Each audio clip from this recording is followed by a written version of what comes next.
Hello, എല്ലാവർക്കും നമസ്കാരം. നമ്മൾ ചാപ്റ്റർ 8 ആയിരുന്നു പഠിച്ചുകൊണ്ടിരുന്നത്, കമ്പ്യൂട്ടർ നെറ്റ്വർക്ക്.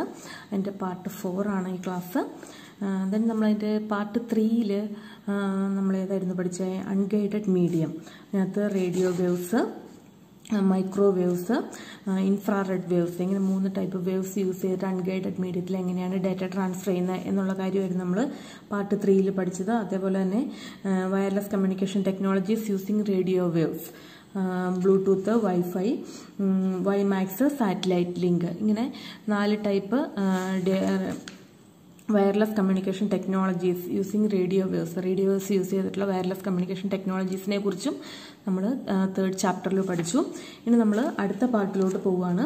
അടുത്ത നമുക്ക് പഠിക്കാനായിട്ടുള്ളത് ഡാറ്റ കമ്മ്യൂണിക്കേഷൻ ഡിവൈസസുകളെ കുറിച്ചാണ്. ഓക്കെ, നമുക്ക് സ്റ്റാർട്ട് ചെയ്യാം. Okay, data communication devices. Data communication devices are used to connect the computer and the communication channel or medium. നമ്മൾക്ക് ഒരു കമ്പ്യൂട്ടറും അല്ലെങ്കിൽ അതിൻ്റെ കമ്മ്യൂണിക്കേഷൻ ചാനൽ അല്ലെങ്കിൽ കമ്മ്യൂണിക്കേഷൻ മീഡിയവുമായിട്ട് കണക്ട് ചെയ്യാനായിട്ട് യൂസ് ചെയ്യുന്ന ഡിവൈസുകളെയാണ് നമ്മൾ ഡാറ്റ കമ്മ്യൂണിക്കേഷൻ ഡിവൈസസ് എന്ന് പറയുക. നമ്മുടെ കമ്പ്യൂട്ടറുണ്ട്, അല്ലെങ്കിൽ ഒരു മൊബൈൽ ഫോണുണ്ട്, അല്ലെങ്കിൽ അങ്ങനെയുള്ള ഡിവൈസസുകളൊക്കെ ഉണ്ട്. ഈ ഡിവൈസസുകളെല്ലാം ഒരു കമ്പ്യൂട്ടർ നെറ്റ്വർക്കിലോട്ട് അല്ലെങ്കിൽ ഒരു നെറ്റ്വർക്കിലോട്ട് കണക്ട് ചെയ്യാൻ വേണ്ടിയിട്ട് യൂസ് ചെയ്യുന്ന ഡിവൈസസ്. ആ ഡിവൈസസിനെ കുറിച്ചാണ് നമ്മളിവിടെ പഠിക്കാനായിട്ട് പോകുന്നത്. These act as the interface between the computer and the communication medium. ഒരു കമ്പ്യൂട്ടറും കമ്മ്യൂണിക്കേഷൻ മീഡിയവും തമ്മിലുള്ള ഒരു ഇൻ്റർഫേസ്, അത് തമ്മിൽ കണക്ട് ചെയ്യാനായിട്ടാണ് ഈ ഡിവൈസസ് യൂസ് ചെയ്യുക. അതിൽ ഫസ്റ്റ് വൺ നമുക്ക് പഠിക്കാനുള്ളത് നെറ്റ്വർക്ക് ഇൻ്റർഫേസ് കാർഡ്, NIC എന്ന് പറയും, network interface card. An NIC is used to connect a computer or other devices into a network. ഒരു നെറ്റ്വർക്കിലോട്ട് ഒരു കമ്പ്യൂട്ടറോ അല്ലെങ്കിൽ അതുപോലെയുള്ള വേറെ ഡിവൈസസുകൾ, അത് സ്കാനർ ആവാം, പ്രിൻ്റർ ആവാം, അങ്ങനെയുള്ള ഏത് ഡിവൈസസും ആവാം. അപ്പോൾ അങ്ങനെ ഒരു ഏത് ഡിവൈസസ് ആണെങ്കിലും ആ ഡിവൈസ് ഒരു നെറ്റ്വർക്കിലോട്ട് കണക്ട് ചെയ്യാൻ വേണ്ടിയിട്ട് യൂസ് ചെയ്യുന്നതാണ് എന്ത്? NIC എന്ന് പറയുക, network interface card. It act as an interface between the network and the node. ഒരു നെറ്റ്വർക്കും ഒരു നോഡും തമ്മിലുള്ള ഇൻ്റർഫേസ് ആയിട്ടാണ് NIC യൂസ് ചെയ്യുക. ഒരു നോഡെന്ന് പറഞ്ഞാൽ എന്തായിരുന്നു? ഓരോ ഡിവൈസ്, ഒരു നെറ്റ്വർക്കിലോട്ട് നമ്മൾ കണക്ട് ചെയ്യുന്ന എല്ലാ ഡിവൈസുകളെയും നമ്മൾ എന്ത് പറയുന്നു? ഒരു നോഡെന്ന് പറയുന്നു. അപ്പോൾ ഒരു നെറ്റ്വർക്കും ഒരു നോഡും തമ്മിലുള്ള ഒരു ഇൻ്റർഫേസ് ആയിട്ടാണ് NIC യൂസ് ചെയ്യുക. അപ്പോൾ നമ്മൾ ആദ്യം യൂസ് ചെയ്യുന്ന ഫസ്റ്റ് ഡിവൈസാണ്, നെറ്റ്വർക്ക് കമ്മ്യൂണിക്കേഷൻ ഡിവൈസാണ് NIC. Okay, then second one നമുക്ക് പഠിക്കാനുള്ളത് ഹബ് എന്ന് പറയും. Hub is a device which is used to connect computer and other devices to form a network. അപ്പോൾ എന്താ ഹബ് എന്ന് പറഞ്ഞേ? Hub is a device. Hub എന്ന് പറഞ്ഞ ഒരു ഡിവൈസാണ് which is used to connect computer and other devices to form a network. ഒരു കമ്പ്യൂട്ടറും വേറെയുള്ള ഡിവൈസസും ബാക്കിയുള്ള ഡിവൈസസുകളും എല്ലാം കൂടെ കണക്ട് ചെയ്ത് ഒരു നെറ്റ്വർക്ക് ക്രിയേറ്റ് ചെയ്യാൻ വേണ്ടിയിട്ട് യൂസ് ചെയ്യുന്ന ഒരു ഡിവൈസാണ് ഹബ് എന്ന് പറയുന്നത്. അപ്പോൾ ഈ ഹബിലോട്ടാണ് നമ്മൾ കമ്പ്യൂട്ടേഴ്സും പ്രിൻ്ററും അതേപോലെ സ്കാനർ, അങ്ങനെ നമുക്ക് ആ നെറ്റ്വർക്കിന് ആവശ്യമായിട്ടുള്ള ഡിവൈസസുകളെല്ലാം നമ്മൾ ഈ ഹബിലോട്ടാണ് കണക്ട് ചെയ്യുക. It is A distribution point two other device on the network. ഒരു നെറ്റ്വർക്കിനകത്ത് ബാക്കിയുള്ള ഡിവൈസസുകളിലേക്കുള്ള ഒരു ഡിസ്ട്രിബ്യൂഷൻ പോയിന്റ്. അപ്പോൾ നമ്മൾ ഡിസ്ട്രിബ്യൂട്ട് ചെയ്യാനായിട്ട് കൊടുക്കുന്ന ആ ഒരു പോയിന്റിനെയാണ് നമ്മൾ എന്ത് പറയുക? ഹബ്ബ് എന്ന് പറയുക. അതിൻ്റെ വർക്കിംഗ് എന്താണെന്ന് നോക്കാം. Working: a hub transfer the message or data package to all the devices connected to it. അതായത് ഒരു നെറ്റ്വർക്കിൽ ഒരു 10 കമ്പ്യൂട്ടേഴ്സ് കണക്ട് ചെയ്തിട്ടുണ്ടെന്ന് വിചാരിക്കുക. അപ്പോൾ ഒരു കമ്പ്യൂട്ടറിന് വേറൊരു കമ്പ്യൂട്ടറിലോട്ട് ഡാറ്റ ട്രാൻസ്ഫർ ചെയ്യണമെന്നുണ്ടെങ്കിൽ ആദ്യം എന്ത് ചെയ്യും? ആ ഡാറ്റ പാക്കറ്റ് ഹബിലോട്ട് ട്രാൻസ്ഫർ ചെയ്യും. ഹബ് എന്ത് ചെയ്യും? ഹബ് ഈ ഡാറ്റ പാക്കറ്റ് അതിലോട്ട് കണക്ട് ചെയ്തിട്ടുള്ള ബാക്കി എല്ലാ കമ്പ്യൂട്ടറിലോട്ടും അല്ലെങ്കിൽ ബാക്കി എല്ലാ ഡിവൈസസിലോട്ടും ഒരേപോലെ ഈ ഡാറ്റ ട്രാൻസ്ഫർ ചെയ്യും. Okay, then the computer for which data packet are intended accept it and other computers on the network discard this message. അപ്പോൾ ഹബ്ബ് എന്ത് ചെയ്തു, ആ ഹബ്ബിൽ വന്നേക്കുന്ന ഡേറ്റ പാക്കറ്റ് ബാക്കിയുള്ള എല്ലാ ഡിവൈസസിലോട്ടും ട്രാൻസ്ഫർ ചെയ്തു. ദെൻ ആ ട്രാൻസ്ഫർ ചെയ്ത മെസ്സേജ് അല്ലെങ്കിൽ ആ ഡേറ്റ പാക്കറ്റ് ഏത് കമ്പ്യൂട്ടറിൻ്റെ അഡ്രസ്സാണോ, അപ്പോൾ 10 കമ്പ്യൂട്ടർ ഉണ്ടെന്ന് പറഞ്ഞു.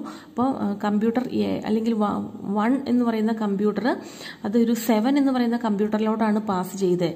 ആക്ച്വലി 7 എന്ന് പറഞ്ഞ കമ്പ്യൂട്ടറിലോട്ടാണ് അത് പാസ് ചെയ്തത്. പക്ഷേ ഹബ്ബ് എന്ത് ചെയ്തു, ഹബ്ബ് ഈ ഒരു ഡേറ്റ പാക്കറ്റ് ആ നെറ്റ്വർക്കിനകത്തുള്ള മുഴുവൻ കമ്പ്യൂട്ടേഴ്സിലേക്കും ട്രാൻസ്ഫർ ചെയ്തു. ദെൻ അടുത്തത് ചെയ്യുന്നത് ആ 7 എന്ന് പറയുന്ന കമ്പ്യൂട്ടർ മാത്രമാണ് അത് അക്സെപ്റ്റ് ചെയ്യുള്ളൂ. ബാക്കിയുള്ള എല്ലാ കമ്പ്യൂട്ടേഴ്സും അത് ഡിസ്കാർഡ് ചെയ്യും. ആ മെസ്സേജ് ഡിസ്കാർഡ് ചെയ്യും, അത് നശിപ്പിച്ച് കളയും, അത് അക്സെപ്റ്റ് ചെയ്യത്തില്ല. അപ്പോൾ ഹബ്ബ് അത് എല്ലാ കമ്പ്യൂട്ടറിലോട്ടും പാസ് ചെയ്യുന്നുണ്ട് എങ്കിലും അതിൻ്റെ ഡെസ്റ്റിനേഷൻ അഡ്രസ്സുള്ള അല്ലെങ്കിൽ അത് ഏത് കമ്പ്യൂട്ടറിലോട്ടാണോ പാസ് ചെയ്തേക്കുന്നത് ആ കമ്പ്യൂട്ടർ മാത്രമേ അത് അക്സെപ്റ്റ് ചെയ്യുള്ളൂ. ബാക്കിയുള്ള കമ്പ്യൂട്ടേഴ്സ് അത് ഡിസ്കാർഡ് ചെയ്യും, ആ മെസ്സേജ് ഡിസ്കാർഡ് ചെയ്യും. അങ്ങനെയാണ് ഹബിൻ്റെ വർക്കിംഗ് വരിക. ദെൻ അതിൻ്റെ ഫീച്ചേഴ്സ് എന്ന് പറയുന്നത് the communication using hub is very slow. Hub use ചെയ്തിട്ടുള്ള കമ്മ്യൂണിക്കേഷൻ എന്ന് പറയുന്നത് ഭയങ്കര സ്ലോ ആയിരിക്കും. ദെൻ സെക്കൻഡ് വൺ പറയുന്നത് collision rate is higher. Collision rate higher എന്ന് പറഞ്ഞിട്ടുണ്ടെങ്കിൽ ഞാൻ പറഞ്ഞു ഒരു ഡേറ്റ പാക്കറ്റ് വേറൊരു കമ്പ്യൂട്ടറിലോട്ട് സെൻഡ് ചെയ്യാനായിട്ട് ഹബിലോട്ട് പാസ് ചെയ്തിട്ടുണ്ടെങ്കിൽ ഹബ് അത് എല്ലാ കമ്പ്യൂട്ടറിലോട്ടും ഒരേപോലെ സെൻഡ് ചെയ്യുമെന്ന് പറഞ്ഞു. അപ്പോൾ അവിടെ ഡേറ്റ ട്രാൻസ്ഫറിങ് ഒരുപാട് നടക്കുന്നുണ്ട്. ആവശ്യമുള്ളിടത്തേക്കും ആവശ്യമില്ലാത്തിടത്തേക്കും എല്ലാം ഹബ് അത് ട്രാൻസ്ഫർ ചെയ്യുന്നുണ്ട്. അപ്പോൾ അവിടെ ഡേറ്റയുടെ പാക്കറ്റ് ഒരുപാട് ആ ഒരു നെറ്റ്വർക്കിനകത്ത് റൊട്ടേറ്റ് ചെയ്തുകൊണ്ടിരിക്കും. അപ്പോൾ അവിടെ കൊളീഷൻ നടക്കും. അപ്പോൾ അങ്ങനെ കൊളീഷൻ റേറ്റ് ആയിരിക്കും ഇതിന് ഹയർ എന്ന് പറയാം. Then less expensive than switch. നമ്മൾ അടുത്ത് പഠിക്കാൻ പോകുന്ന ഡിവൈസ് സ്വിച്ചാണ്. ആ സ്വിച്ചിനെ കമ്പയർ ചെയ്തിട്ട് പറയുമ്പോൾ ഹബിൻ്റെ കോസ്റ്റ് അല്ലെങ്കിൽ അത് സ്വിച്ചിനേക്കാളും എക്സ്പെൻസ് കുറവാണ്. ഹബിന് എക്സ്പെൻസ് കുറവാണ്. ഓക്കെ, അപ്പോൾ ഇതാണ് ഹബ്ബ് എന്ന് പറയുന്നത്. ദെൻ അടുത്ത ഒരു ഡിവൈസ് എന്ന് പറയുന്നതാണ് സ്വിച്ച് എന്ന് പറയുന്ന device. Then switch. It is a device which is used to connect computers and other devices to form a network. ഹബിനെ പോലെ തന്നെ ഈ സ്വിച്ച് എന്ന് പറയുന്ന ഡിവൈസും കമ്പ്യൂട്ടേഴ്സും ബാക്കിയുള്ള ഡിവൈസസുകളും എല്ലാം കൂടെ ചേർന്ന് അല്ലെങ്കിൽ എല്ലാം കൂടെ കണക്ട് ചെയ്ത് ഒരു നെറ്റ്വർക്ക് ഫോം ചെയ്യാൻ വേണ്ടിയിട്ട് യൂസ് ചെയ്യുന്ന ഡിവൈസ് തന്നെയാണ് സ്വിച്ചും. അപ്പോൾ ഹബ് പോലെ തന്നെയാണ് സ്വിച്ചും, പക്ഷെ ചെറിയൊരു അതിൻ്റെ വർക്കിങ്ങിൽ ചെറിയൊരു വ്യത്യാസമുണ്ട്. എന്താണെന്ന് നോക്കാം. Working. It is A distribution point two other device on the network. Hub പോലെ തന്നെ സ്വിച്ചും ഒരു ഡിസ്ട്രിബ്യൂഷൻ പോയിന്റ് ആണ്. ബാക്കിയുള്ള നെറ്റ്വർക്കിലോട്ട് ഡാറ്റ ട്രാൻസ്ഫർ ചെയ്യാനായിട്ടുള്ള ഒരു ഡിസ്ട്രിബ്യൂഷൻ പോയിന്റ് ആണ് സ്വിച്ച് എന്ന് പറയുന്നത്. Switches R capable of determining the destination and redirect the data only to the intended node. അതായത് സ്വിച്ചസ് എന്ന് പറയുന്നത് അതിൻ്റെ ഡെസ്റ്റിനേഷൻ അഡ്രസ്സ് ഡിറ്റർമിൻ ചെയ്യാനായിട്ട് അത് കേപ്പബിൾ ആണ്. അതായത് ഏത് കമ്പ്യൂട്ടറിലോട്ടാണോ ഇപ്പോൾ കമ്പ്യൂട്ടർ 1 എന്ന് പറയുന്ന കമ്പ്യൂട്ടറിൽ നിന്ന് കമ്പ്യൂട്ടർ 7 ഡാറ്റ ട്രാൻസ്ഫർ ചെയ്യുന്നുണ്ടെങ്കിൽ ആ 7 എന്ന് പറയുന്ന ആ കമ്പ്യൂട്ടറിലോട്ട് മാത്രമേ സ്വിച്ച് ഡാറ്റ റീഡയറക്റ്റ് ചെയ്യുള്ളൂ അല്ലെങ്കിൽ സെൻഡ് ചെയ്യുള്ളൂ. അപ്പോൾ അത് ആ സ്വിച്ചിൽ വരുന്ന ഡാറ്റ പാക്കറ്റ് ഏത് കമ്പ്യൂട്ടറിലോട്ടുള്ളതാണ് എന്ന് മനസ്സിലാക്കാനായിട്ട് സ്വിച്ചിന് സാധിക്കും. അപ്പോൾ അത് ഏത് കമ്പ്യൂട്ടറിലോട്ടാണ് എന്ന് മനസ്സിലാക്കിയിട്ട് ആ കമ്പ്യൂട്ടറിലോട്ട് മാത്രമേ അല്ലെങ്കിൽ ആ ഒരു നോഡിലോട്ട് മാത്രമേ ഡാറ്റ റീഡയറക്റ്റ് ചെയ്യുള്ളൂ. Switch performs this by storing the address of all device connected to the internet table. അപ്പോൾ ഈ സംഭവം സ്വിച്ച് ചെയ്യുന്നത് ഈ പെർഫോമൻസ് ചെയ്യുന്നത് switch performs this by sorting the address of all devices connected in a table. അപ്പോൾ switch use ചെയ്തിട്ട് ആ നെറ്റ്വർക്കിനകത്ത് connect ചെയ്തേക്കുന്ന എല്ലാ ഡിവൈസിൻ്റെയും അഡ്രസ്സ് ഈ സ്വിച്ചിനകത്ത് സ്റ്റോർ ചെയ്ത് വെച്ചിട്ടുണ്ട്. അതൊരു ടേബിളിൻ്റെ ഫോമിലാണ് സേവ് ചെയ്ത് വെച്ചേക്കുന്നത്. when a data packet is sent by one device. The switch reads the destination address from the packet and transmit the packets to the destination device with the help of the table. അപ്പോൾ എന്താ പറഞ്ഞേക്കുന്നത്, when a data packet is sent by one device, ഒരു ആ നെറ്റ്വർക്കിനകത്തുള്ള ഒരു device ഒരു data packet send ചെയ്യുന്നു. അപ്പോൾ send ചെയ്യുന്ന സമയത്ത് എന്ത് ചെയ്യും, switch readers the destination address from the data packet. ആ സ്വിച്ച് ആ ഡേറ്റ പാക്കറ്റിനകത്തുള്ള ഡെസ്റ്റിനേഷൻ അഡ്രസ്സ് അല്ലെങ്കിൽ അത് എവിടേക്കാണോ സെൻഡ് ചെയ്യേണ്ടത് ആ കമ്പ്യൂട്ടറിന്റെ അഡ്രസ്സ് റീഡ് ചെയ്തെടുക്കും. And transmit the packet to the destination device with the help of the table. അതിനകത്തുള്ള എല്ലാ കമ്പ്യൂട്ടേഴ്സിന്റെയും അഡ്രസ് ഉള്ള ഒരു ടേബിൾ ഉണ്ടെന്ന് പറഞ്ഞു. ആ ടേബിളിന്റെ ഹെൽപ്പോടുകൂടി സ്വിച്ച് ഈ ഡേറ്റ പാക്കറ്റ് ആ ഡെസ്റ്റിനേഷൻ ഡിവൈസിലോട്ട് മാത്രം സെൻഡ് ചെയ്യുന്നു. അപ്പോൾ ഇതാണ് സ്വിച്ചും ഹബും തമ്മിലുള്ള വ്യത്യാസം. ഹബിനകത്ത് എന്തായിരുന്നു പറഞ്ഞേ, ഹബിനകത്ത് വന്നിരുന്ന ഡേറ്റ പാക്കറ്റ് ആ നെറ്റ്വർക്കിനകത്തുള്ള എല്ലാ ഡിവൈസിലോട്ടും സെൻഡ് ചെയ്യും. പക്ഷെ സ്വിച്ച് എന്താ ചെയ്യുക, അതിനകത്ത് വന്ന ഡേറ്റ പാക്കറ്റ് ആ ഡെസ്റ്റിനേഷൻ അഡ്രസ്സ് അതിനകത്ത് കൊടുത്തേക്കുന്ന അഡ്രസ്സ് ഏതാണോ ആ അഡ്രസ്സിലോട്ട് മാത്രമേ സെൻഡ് ചെയ്യുള്ളൂ. അതാണ് സ്വിച്ചും ഹബും തമ്മിലുള്ള വ്യത്യാസം. ഇമ്പോർട്ടൻ്റ് ആണ്, മനസ്സിലാക്കി പഠിക്കണം കേട്ടോ. Then at the features, switch in the features, communication using switch is faster than hub. ഹബിനേക്കാളും ഫാസ്റ്റർ ആയിട്ട് ഡാറ്റ കമ്മ്യൂണിക്കേഷൻ നടത്താനായിട്ട് സ്വിച്ചിന് സാധിക്കും. Then collision rate is less than hub. ഹബിനേക്കാളും കൊളീഷൻ റേറ്റ് വളരെ കുറവാണ്. അതായത് ഹബിനകത്ത് പറഞ്ഞു ഡാറ്റ പാക്കറ്റ് എല്ലാ ഡിവൈസിനകത്തേക്കും പോകും. അപ്പോൾ ആ സെയിം ഡാറ്റ പാക്കറ്റിന്റെ അതിന്റെ ഡിഫറെന്റ് കോപ്പീസ് അതിന്റെ മീഡിയയിലുണ്ടാവും. അപ്പോൾ സ്വിച്ചിനകത്ത് അങ്ങനെ എല്ലാ ഡെസ്റ്റിനേഷനിലോട്ടും അല്ലെങ്കിൽ എല്ലാ കമ്പ്യൂട്ടറിലോട്ടും പോകുന്നില്ല, അതിന്റെ ഡെസ്റ്റിനേഷൻ അഡ്രസ്സിലോട്ട് മാത്രമേ പോകുന്നുള്ളൂ. അപ്പോൾ അതിന്റെ ഒരു കോപ്പി മാത്രമേ അതിന്റെ മീഡിയയിൽ അല്ലെങ്കിൽ കമ്മ്യൂണിക്കേഷൻ മീഡിയയിൽ വരുള്ളൂ. അതുകൊണ്ട് അതിന് കൊളീഷൻ റേറ്റ് കുറവായിരിക്കും. It is more expensive than hub. ഹബിനേക്കാളും കുറച്ച് എക്സ്പെൻസീവ് ആണ് അല്ലെങ്കിൽ കുറച്ച് കോസ്റ്റ് കൂടുതലാണ് സ്വിച്ചിന്. ഓക്കെ, അപ്പോൾ ഇത്രയുമാണ് സ്വിച്ചിനെ കുറിച്ച് നമുക്ക് പഠിക്കാനുള്ളത്. ഓക്കെ, ദെൻ നെക്സ്റ്റ് ഡിവൈസ് എന്ന് പറയുന്നത് ബ്രിഡ്ജ്. ബ്രിഡ്ജ് എന്ന് പറഞ്ഞാൽ എന്താണ്, നമുക്കൊരു വേർഡ് മീനിങ് എന്താണെന്ന് നമുക്കറിയാം. ബ്രിഡ്ജ് എന്ന് പറഞ്ഞിട്ടുണ്ടെങ്കിൽ നമ്മൾ പാലം എന്നൊക്കെയാണ് പറയുക. അപ്പോൾ ഒരു ബ്രിഡ്ജ് എന്തിനാണ് യൂസ് ചെയ്യുന്നത്, രണ്ട് ലാൻഡുകൾ തമ്മിൽ അല്ലെങ്കിൽ രണ്ട് സൈഡിലുള്ള സ്ഥലങ്ങൾ തമ്മിൽ കണക്ട് ചെയ്യാൻ വേണ്ടിയിട്ടാണ് ഒരു ബ്രിഡ്ജ് യൂസ് ചെയ്യുക. അതേപോലെ തന്നെയാണ് ഇവിടെയും ബ്രിഡ്ജ് യൂസ് ചെയ്യുന്നത്. Bridge is a device used segmentize a network. ഒരു നെറ്റ്വർക്കിനെ രണ്ടോ അതിലധികമോ പീസുകളായിട്ട് പാർട്ടുകളായിട്ട് സെഗ്മെന്റൈസ് ചെയ്യുക അല്ലെങ്കിൽ ഡിവൈഡ് ചെയ്യുക. ഡിവൈഡ് ചെയ്തിട്ട് അവ തമ്മിൽ കണക്ട് ചെയ്യാൻ വേണ്ടിയിട്ട് യൂസ് ചെയ്യുന്നതാണ് ബ്രിഡ്ജ് എന്ന് പറയുക. അപ്പോൾ bridge is a device used segmentize a network. ഒരു നെറ്റ്വർക്കിനെ സെഗ്മെന്റൈസ് ചെയ്യാൻ വേണ്ടിയിട്ട് യൂസ് ചെയ്യുന്നതാണ് bridge. An existing network can be split into different segments and can be interconnect using a bridge. ഒരു ഓൾറെഡി ഉള്ള ഒരു നെറ്റ്വർക്ക്, അതായത് പുതിയൊരു നെറ്റ്വർക്ക് ക്രിയേറ്റ് ചെയ്യാൻ വേണ്ടിയിട്ടല്ല ബ്രിഡ്ജ് യൂസ് ചെയ്യുക. ഓൾറെഡി ഉള്ള ഒരു നെറ്റ്വർക്കിനെ ഡിഫറെന്റ് സെഗ്മെന്റ് ആയിട്ട് സ്പ്ലിറ്റ് ചെയ്ത് അവ തമ്മിൽ ഇന്റർകണക്ട് ചെയ്യാൻ വേണ്ടിയിട്ട് യൂസ് ചെയ്യുന്നതാണ് ബ്രിഡ്ജ് എന്ന് പറയുക. ഓക്കെ, അപ്പം ബ്രിഡ്ജ് എന്തായാലും മനസ്സിലായെന്ന് വിചാരിക്കുന്നു. ദെൻ നെക്സ്റ്റ് വൺ പറയുന്നത് router. Router is a device used to connect similar network that uses same protocol. Same protocol use ചെയ്യുക. പ്രോട്ടോകോൾസ് എന്ന് പറഞ്ഞാൽ എന്തായിരുന്നു, റൂൾസ്. നമ്മളൊരു നെറ്റ്വർക്കിനകത്ത് ഫോളോ ചെയ്യേണ്ട റൂളുകളെയാണ് പ്രോട്ടോകോൾസ് എന്ന് പറയുക. അപ്പോൾ അങ്ങനെയുള്ള സെയിം പ്രോട്ടോകോൾസ് യൂസ് ചെയ്യുന്ന നെറ്റ്വർക്കുകളെ തമ്മിൽ കണക്ട് ചെയ്യാൻ വേണ്ടിയിട്ട് യൂസ് ചെയ്യുന്ന ഡിവൈസാണ് റൂട്ടർ എന്ന് പറയുക. Router is a device used to connect similar network that uses same protocol. Same protocol use ചെയ്യുന്ന സിമിലർ ആയിട്ടുള്ള നെറ്റ്വർക്കുകളെ തമ്മിൽ കണക്ട് ചെയ്യാൻ വേണ്ടിയിട്ട് യൂസ് ചെയ്യുന്ന ഡിവൈസാണ് router. Okay, then next one പറയുന്നത് ഗേറ്റ് വേ. ഗേറ്റ് വേ എന്ന് പറഞ്ഞാൽ എന്താണ്, Gateway is a communication device which is used to connect different networks having different protocol. Different network use, different ആയിട്ടുള്ള നെറ്റ്വർക്ക് അല്ലെങ്കിൽ ഡിഫറെന്റ് പ്രോട്ടോകോൾസ് ഫോളോ ചെയ്യുന്ന നെറ്റ്വർക്കുകളെ തമ്മിൽ connect ചെയ്യാൻ വേണ്ടിയിട്ട് യൂസ് ചെയ്യുന്നതാണ് ഗേറ്റ് വേ. റൂട്ടർ എന്തായിരുന്നു, സെയിം പ്രോട്ടോകോൾസ് ഫോളോ ചെയ്യുന്ന നെറ്റ്വർക്കുകളെ തമ്മിൽ കണക്ട് ചെയ്യാൻ വേണ്ടിയിട്ട് റൂട്ടർ യൂസ് ചെയ്യുന്നു. അതേപോലെ ഡിഫറെന്റ് പ്രോട്ടോകോൾസ് ഫോളോ ചെയ്യുന്ന നെറ്റ്വർക്കുകളെ തമ്മിൽ കണക്ട് ചെയ്യാൻ വേണ്ടിയിട്ട് യൂസ് ചെയ്യുന്നതാണ് ഗേറ്റ് വേ എന്ന് പറയുക. Okay, then last one repeater. It is a communication device which receives, amplifies and retransmits the signals in both direction. അതായത് റിപ്പീറ്റർ എന്ന് പറയുന്നത് നമ്മളുടെ കയ്യിലൊരു മെസ്സേജ് കിട്ടിയാൽ അല്ലെങ്കിൽ റിപ്പീറ്ററിൻ്റെ കയ്യിലൊരു മെസ്സേജ് കിട്ടിയിട്ടുണ്ടെങ്കിൽ അതിനെ സ്വീകരിക്കും, റിസീവ് ചെയ്യും, ദെൻ ആംപ്ലിഫൈ ചെയ്യും. അതായത് അതിൻ്റെ സിഗ്നൽസ് ഒന്നും കൂടി സ്ട്രെങ്ത് ആക്കും. അതിൻ്റെ വീക്കായി പോയിട്ടുണ്ടെങ്കിൽ ഒന്നുകൂടി സ്ട്രെങ്തൻ ചെയ്യും. ദെൻ റിസീവ് ചെയ്യും, അതിനെ ആംപ്ലിഫൈ ചെയ്യും ആൻഡ് റീട്രാൻസ്മിറ്റ് ചെയ്യും, ഒന്നുകൂടി അത് ട്രാൻസ്മിറ്റ് ചെയ്യും. അപ്പോൾ അതിന് വേണ്ടിയിട്ട് യൂസ് ചെയ്യുന്നതാണ് റിപ്പീറ്റർ എന്ന് പറയുമ്പോൾ. ഇപ്പോൾ ലോങ് ഡിസ്റ്റൻസ് കമ്മ്യൂണിക്കേഷനൊക്കെ വേണ്ടിയിട്ട് നമ്മളൊരു ഡാറ്റ ട്രാൻസ്ഫർ ചെയ്തിട്ടുണ്ടെങ്കിൽ അത് നമ്മുടെ കമ്മ്യൂണിക്കേഷൻ ചാനലിൽ കൂടി അല്ലെങ്കിൽ കമ്മ്യൂണിക്കേഷൻ മീഡിയയിൽ കൂടി കുറച്ച് ദൂരം അത് ട്രാൻസ്മിറ്റ് ചെയ്ത് കഴിയുമ്പോൾ അതിൻ്റെ സിഗ്നലുകളൊക്കെ വീക്കാവും. അപ്പം അതിൻ്റെ ഡെസ്റ്റിനേഷനിൽ എത്താനുള്ളൊരു സ്ട്രെങ്ത് അതിനുണ്ടാവില്ല. അപ്പോൾ എന്ത് ചെയ്യും, ഇടയ്ക്ക് വെച്ച് അത് റിപ്പീറ്റർ യൂസ് ചെയ്തിട്ട് അതിൻ്റെ സിഗ്നൽസിൻ്റെ സ്ട്രെങ്ത് ഇമ്പ്രൂവ് ചെയ്ത് വീണ്ടും അത് റീട്രാൻസ്മിറ്റ് ചെയ്തിട്ടാണ് അതിൻ്റെ ഡെസ്റ്റിനേഷൻ പോയിന്റിൽ എത്തുക.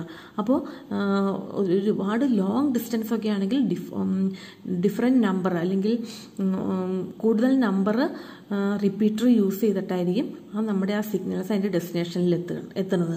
അപ്പോൾ നമ്മൾ സെൻഡ് ചെയ്യുന്ന ഡാറ്റ പാക്കറ്റിൻ്റെ സിഗ്നലുകൾ റിസീവ് ചെയ്ത് ആംപ്ലിഫൈ ചെയ്ത് റീട്രാൻസ്മിറ്റ് ചെയ്യാൻ വേണ്ടിയിട്ട് യൂസ് ചെയ്യുന്നതാണ് റിപ്പീറ്റർ എന്ന് പറയുന്നത്. അത് ബോത്ത് ഡയറക്ഷനിൽ നമ്മൾ അങ്ങോട്ട് അയക്കുന്നതാണെങ്കിലും നമുക്ക് ഇങ്ങോട്ട് കിട്ടുന്നതാണെങ്കിലും ഏത് ഡയറക്ഷനിലുള്ള മെസ്സേജുകളാണെങ്കിലും റിപ്പീറ്റർ യൂസ് ചെയ്തിട്ട് അത് റീട്രാൻസ്മിറ്റ് ചെയ്യും. ഓക്കെ, അപ്പോൾ ഇത്രയുമാണ് നമുക്ക് യൂസ് ചെയ്യുന്ന ഡാറ്റ കമ്മ്യൂണിക്കേഷൻ ഡിവൈസസ്. ഏതൊക്കെയായിരുന്നു? NIC, hub, switch, bridge, router, gateway, repeater. 7 data communication ഡിവൈസസുകളാണ് നമുക്ക് പഠിക്കാനുള്ളത്. ഓക്കെ, അപ്പോൾ നമ്മൾ ആ ഒരു പോർഷൻ അവിടെ തീർന്നു. ദെൻ അടുത്തത് നമുക്ക് പഠിക്കാനുള്ളത് data terminal equipments. Data terminal equipments അതാണ് നമുക്ക് അടുത്തത് പഠിക്കാനായിട്ട് പോകുന്നത്. ദെൻ ഡാറ്റ ടെർമിനൽ എക്യുപ്മെൻറ്റ്സ് എന്താണെന്ന് നോക്കിയേ. DTE ഡാറ്റ ടെർമിനൽ എക്യുപ്മെൻറ്റിൻ്റെ ഷോർട്ട് ഫോമാണ് DTE. DTE is a device that controls the data flow to or from a computer. ഒരു കമ്പ്യൂട്ടറിൽ നിന്ന് പുറത്തേക്ക് പോകുന്നതോ അല്ലെങ്കിൽ കമ്പ്യൂട്ടറിലോട്ട് വരുന്നതോ ആയ ഡാറ്റ ഫ്ലോയെ കൺട്രോൾ ചെയ്യാൻ വേണ്ടിയിട്ട് യൂസ് ചെയ്യുന്ന ഡിവൈസാണ് ഡാറ്റ ടെർമിനൽ എക്യുപ്മെൻറ്റ്സ് എന്ന് പറയുക. The most commonly used DTEs are modem, multiplexer. Modem എന്നൊക്കെ നമ്മൾ എപ്പോഴും കേട്ടിട്ടുള്ളതാണ്, നമ്മൾ യൂസ് ചെയ്യാറുള്ളതാണ് നമ്മുടെ വീട്ടിലും അല്ലെങ്കിൽ ഫോണിലൊക്കെ ബിൽറ്റ് ഇൻ മോഡംസ് ഉണ്ട്. അപ്പം ഫോണിനകത്ത് തന്നെ അതിൻ്റെ മാനുഫാക്ചറിങ് സമയത്ത് തന്നെ ക്രിയേറ്റ് ചെയ്ത് വെച്ചേക്കുന്ന അല്ലെങ്കിൽ അറ്റാച്ച് ചെയ്ത് വെച്ചേക്കുന്ന ബിൽറ്റ് ഇൻ മോഡംസ് യൂസ് ചെയ്തിട്ടാണ് നമ്മൾ നമ്മുടെ ഫോണിലൊക്കെ ഇൻ്റർനെറ്റ് ആക്സസ് ചെയ്യുക. അപ്പോൾ ഡാറ്റ ടെർമിനൽ എക്യുപ്മെൻറ്റ്സ് ആയിട്ട് നമുക്ക് 2 എണ്ണമാണ് പഠിക്കാനുള്ളത്, മോഡവും മൾട്ടിപ്ലെക്സറും. അതിനകത്ത് ഫസ്റ്റ് വൺ നമ്മൾ പഠിക്കാനായിട്ട് പോകുന്നത് മോഡം ആണ്. Okay, then a modem is an electronic device used in communication between computers through telephone lines.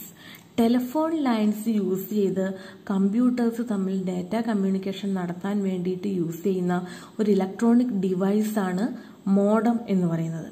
അതായത് നമ്മളുടെ വീട്ടിലാണെങ്കിലും ഫോണിലാണെങ്കിലും മൊബൈൽ ഫോണിലാണെങ്കിലും ടെലിഫോൺ ലൈൻസ് യൂസ് ചെയ്തിട്ടാണ് നമ്മൾ ഇൻ്റർനെറ്റ് ആക്സസ് ചെയ്യുക. അപ്പോൾ ടെലിഫോൺ ലൈൻസ് യൂസ് ചെയ്തിട്ടാണ് നമ്മൾ ഇൻ്റർനെറ്റ് അല്ലെങ്കിൽ നെറ്റ്വർക്ക് യൂസ് ചെയ്യുന്നതെന്നുണ്ടെങ്കിൽ അവിടെ നമ്മൾ യൂസ് ചെയ്യുന്ന ഒരു ഇലക്ട്രോണിക് ഡിവൈസാണ് മോഡം എന്ന് പറയുക. The name modem is derived from 2 components, modulator and demodulator. ഇങ്ങനെയുള്ള 2 കമ്പോണൻറ്റ്, മോഡുലേറ്ററും ഡിമോഡുലേറ്ററും, ഈ 2 കമ്പോണൻസ് നിങ്ങളുടെ ഡിറൈവ് ചെയ്ത് വന്നേക്കുന്നതാണ് മോഡം എന്ന് പറയുന്ന വേർഡ്.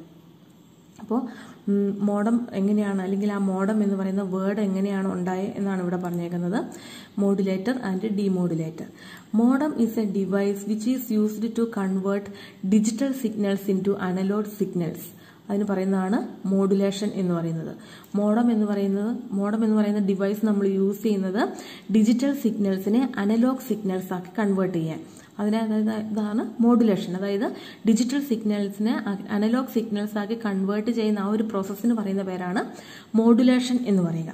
ദെൻ അതേപോലെ തന്നെ and analog signals in to digital signals, demodulation. അതുപോലെ അനലോഗ് സിഗ്നൽസിനെ ഡിജിറ്റൽ സിഗ്നൽസ് ആയിട്ട് കൺവേർട്ട് ചെയ്യുന്നതിനാണ് നമ്മൾ ഡീമോഡുലേഷൻ എന്ന് പറയുക. അപ്പോൾ മോഡം ഈ രണ്ട് പ്രോസസ്സിന് വേണ്ടിയിട്ടും യൂസ് ചെയ്യുന്നുണ്ട്. മോഡുലേഷന് വേണ്ടിയിട്ടും യൂസ് ചെയ്യുന്നുണ്ട്, ഡീമോഡുലേഷന് വേണ്ടിയിട്ട് യൂസ് ചെയ്യുന്നുണ്ട്. അതായത് നമ്മുടെ കമ്പ്യൂട്ടറിലുള്ള ഡിജിറ്റൽ സിഗ്നൽസിനെ അനലോഗ് സിഗ്നൽസ് ആക്കിയിട്ടാണ് കമ്മ്യൂണിക്കേഷൻ മീഡിയയിൽ കൂടി അല്ലെങ്കിൽ കമ്മ്യൂണിക്കേഷൻ ചാനലിൽ കൂടി സെൻഡ് ചെയ്യുക. അപ്പോൾ മോഡുലേഷൻ നടത്തും. അതേപോലെ അത് ഡെസ്റ്റിനേഷനിൽ എത്തിക്കഴിയുമ്പോൾ ആ ചാനലിൽ നിന്നുള്ള അനലോഗ് സിഗ്നൽസ് തിരിച്ച് ഡിജിറ്റൽ സിഗ്നൽസ് ആക്കിയിട്ടാണ് അവിടെ ഡെസ്റ്റിനേഷനിലുള്ള കമ്പ്യൂട്ടറിൽ അത് യൂസ് ചെയ്യുക. അപ്പോൾ ഈ മോഡം എന്ന് പറയുന്നത് ഈ രണ്ട് പ്രോസസ്സ് നടത്തുന്നുണ്ട്. മോഡുലേഷനും നടത്തുന്നുണ്ട്, ഡീമോഡുലേഷനും നടത്തുന്നുണ്ട്. അപ്പോൾ അതുകൊണ്ടാണ് ആ ഒരു ഡിവൈസിന് മോഡം എന്നൊരു പേര് വന്നേക്കുന്നത്. That is modem is a device which is used for modulation and demodulation process. അതുകൊണ്ട് അതായത് മോഡം എന്ന് പറയുന്ന ഡിവൈസ് നമ്മൾ മോഡുലേഷന് വേണ്ടിയിട്ടും ഡീമോഡുലേഷന് വേണ്ടിയിട്ടും യൂസ് ചെയ്യുന്നു. ഓക്കെ, അപ്പോൾ നമ്മുടെ ആദ്യത്തെ ഡിവൈസാണ് അല്ലെങ്കിൽ ഡാറ്റ ടെർമിനൽ എക്യുപ്മെന്റിന്റെ ആദ്യത്തെ ഡിവൈസാണ് മോഡം എന്ന് പറയുക. ഓക്കെ, ദെൻ നെക്സ്റ്റ് വൺ നമുക്ക് പറയാനുള്ളത് multiplexer. To put information from several sources to a single line, we use multiplexer. ഒന്നിലധികം സോഴ്സസിൽ നിന്ന് ഒരു സിംഗിൾ ലൈനായിട്ട് നമ്മൾ അല്ലെങ്കിൽ ഒരു സെയിം ചാനലിൽ കൂടി നമ്മൾ ഡാറ്റ ട്രാൻസ്ഫർ ചെയ്യാനായിട്ട് യൂസ് ചെയ്യുമ്പോൾ നമ്മൾ അവിടെ യൂസ് ചെയ്യുന്ന ഡിവൈസാണ് മൾട്ടിപ്ലെക്സർ എന്ന് പറയുക. അപ്പോൾ to put information from several sources to a single line, different സോഴ്സസിൽ നിന്ന് ഒരു സിംഗിൾ ലൈനിലോട്ട് നമ്മൾ ഇൻഫർമേഷൻ കൊടുക്കുകയാണെന്നുണ്ടെങ്കിൽ അവിടെ നമ്മൾ യൂസ് ചെയ്യുന്നതാണ് multiplexer. This process is called multiplexing. അപ്പോൾ നമ്മൾ മൾട്ടിപ്ലെക്സർ യൂസ് ചെയ്തിട്ട് ഡാറ്റ ട്രാൻസ്ഫർ ചെയ്യുന്നതിനാണ് നമ്മൾ എന്ത് പറയുക, മൾട്ടിപ്ലെക്സിംഗ് എന്ന് പറയുക. The inverse of multiplexing is called demultiplexing and a device used for this called demultiplexer. അപ്പോൾ ഇൻവേഴ്സ്, അതായത് ഒരു സെയിം സിഗ്നലിൽ നിന്ന് ഡിഫറെൻറ്റ് സോഴ്സസിലോട്ട് നമ്മൾ ഡാറ്റ കൊടുക്കുന്നുണ്ട് എങ്കിൽ അതിന് പറയുന്ന പേരാണ് ഡീമൾട്ടിപ്ലെക്സിംഗ് എന്ന് പറയുക. ആ ഡീമൾട്ടിപ്ലെക്സിന് വേണ്ടിയിട്ട് യൂസ് ചെയ്യുന്ന ഡിവൈസിന് പറയുന്ന പേരാണ് ഡീമൾട്ടിപ്ലെക്സർ. അപ്പോൾ മൾട്ടിപ്ലെക്സറും ഡീമൾട്ടിപ്ലെക്സറും. അപ്പോൾ ഡിഫറെൻറ്റ് സോഴ്സസിൽ നിന്ന് ഡാറ്റ നമ്മൾ സിംഗിൾ ലൈനിലോട്ട് നമ്മൾ കൊടുക്കുന്നു, അതിന് വേണ്ടിയിട്ട് യൂസ് ചെയ്യുന്നതാണ് മൾട്ടിപ്ലെക്സർ. ഓക്കെ, അപ്പോൾ ഇങ്ങനെ രണ്ട് ഡാറ്റ ടെർമിനൽ എക്യുപ്മെൻറ്റ്സ് ആണുള്ളത്, മോഡും മൾട്ടിപ്ലെക്സറും. ഓക്കെ, അപ്പം ഇത്രയും കൊണ്ട് ഞാൻ ഈ പാർട്ട് ഇവിടെ സ്റ്റോപ്പ് ചെയ്യുവാണ്. ശരിക്കും മനസ്സിലാക്കി പഠിക്കുക. അതിൻ്റെ ആദ്യം നമ്മൾ പഠിച്ച ഹബ്ബ്, സ്വിച്ച്, ഡാറ്റ കമ്മ്യൂണിക്കേഷൻ ഡിവൈസസിലെ ഹബ്ബും സ്വിച്ചും തമ്മിലുള്ള ഡിഫറൻസസ് ഒക്കെ എപ്പോഴും ചോദിക്കാറുള്ളതാണ്. അത് കമ്പയർ ചെയ്യാനൊക്കെ ചോദിക്കാറുള്ളതാണ്. അപ്പോൾ എല്ലാ ഡിവൈസസ് കംപ്ലീറ്റ് ആയിട്ട് 5 മാർക്കിൻ്റെ ക്വസ്റ്റ്യൻ ആയിട്ടും ചോദിക്കാറുള്ളതാണ്. അപ്പോൾ ശരിക്കും മനസ്സിലാക്കി വീണ്ടും വീണ്ടും കണ്ട് കേട്ട് പഠിക്കുക. Okay, thank you.